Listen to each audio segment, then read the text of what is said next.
పిత పుత్ర పవిత్ర ఆత్మనామమున ఆమెన్. ప్రియ సహోదరులారా, ఈరోజు ఈ యొక్క రాత్రి వేళ కొద్దిసేపు ఆ దేవుని యొక్క మాటల గురించి ధ్యానిద్దాం.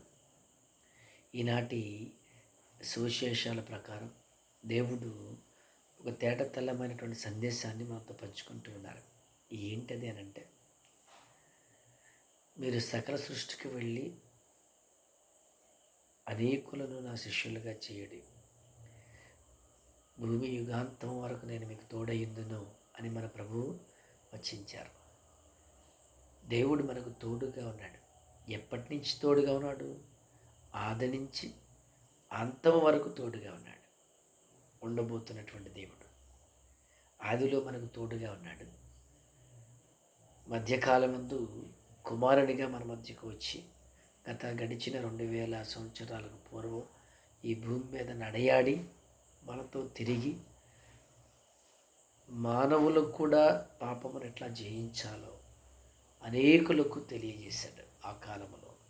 ఆ తర్వాత అతని యొక్క శిష్యులు ఈ యొక్క జీవ గ్రంథమైనటువంటి బైబిల్ గ్రంథంలో దేవుని యొక్క మాటలను పొందుపరిచి తరతరాల వరకు దీన్ని అందించగలిగారు అని అంటే దేవుని యొక్క ప్రణాళిక అని చెప్పాలి.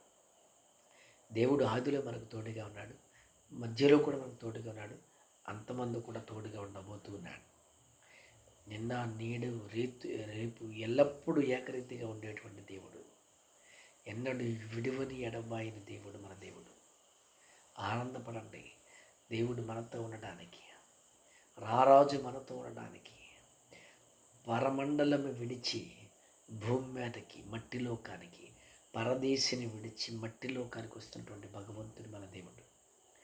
రానున్నటువంటి ఆ దేవుణ్ణి కేవలం క్రిస్మస్ పండుగ నిమిత్తమే సెలబ్రేట్ చేసుకోకుండా మన హృదయాల్లోనికి దేవుని ఆహ్వానించాలి.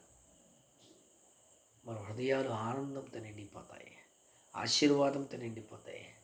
అటువంటి మేలులు మీకు మీ కుటుంబాలకు అందాలి అని దేవాతి దేవుణ్ణి మనస్ఫూర్తిగా కోరుకుంటూ ఉన్నాను. Praise the lord. ఆమేన్.